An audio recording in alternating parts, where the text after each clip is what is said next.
What's up mga ka-ferry ko, and today, share ko naman yung experience ko traveling from Tagbilaran, Bohol to Siquijor. So, sa hindi pa nakakaalam, galing nga akong Davao City, pumunta ako ng Camiguin, tapos nandito na ako sa Bohol, and then papuntang Siquijor.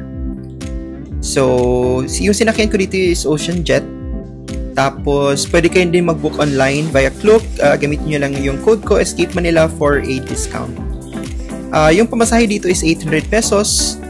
And ito yung ticket na kuha ko na dito sa office ng Ocean Jet. Magkatabi lang pala yung Ocean Jet, Supercat at saka Apicop Travel. Tapos ito, papasok na ako ng terminal. In fairness, maganda yung terminal dito sa Tagbilaran. And kung nakalimutan yung bumili ng mga pasalubong, meron pang mga ano doon, kalamay and other delicacies ng Bohol.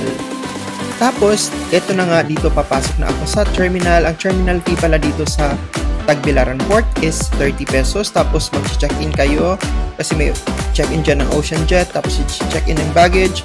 And dito na yung waiting area. So, marami namang chairs kasi marami din talagang pasahero. So, meron ng additional seats dito sa taas. Yan, wala masyadong tao dito. Kasi nga, syempre, mas convenient dun sa baba magantay.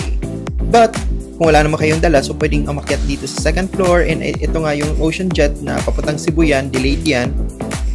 And ito yung Supercat na papuntang Larena, Siquijor naman na 3 PM. Kung alam ko lang na merong 3 PM yung Supercat ako sumakay. In fairness sa Supercat, on time siya umalis. Tapos ito, boarding kami 3:20 dapat yung aming ferry schedule, pero nag-boarding ng 3:40. So yun, delayed siya. Even yung mga Cebu na papuntang na Ocean Jet, delayed din. So, expect talaga na may delay itong Ocean Jet.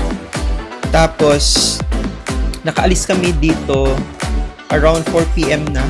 And dumating naman in less than 2 hours. I think 1.5 hours lang yun. Dun sa Siquijor. Funny part is, akala ko talaga sa Larena kami magdadak. As in, yung inisip ko talaga sa Larena ako pupunta. So, tumawag ako ng accommodation sa Larena. And nag-reserve ako ng room for the night.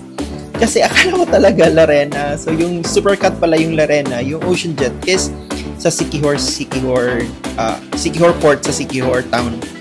Yung ano niya, yung destination. So, ito, nakarating kami just before sunset.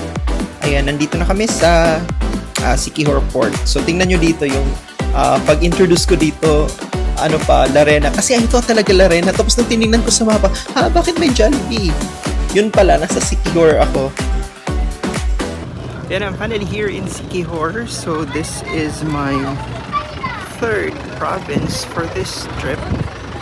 And I arrived here in Larena Port in the province of Siquijor.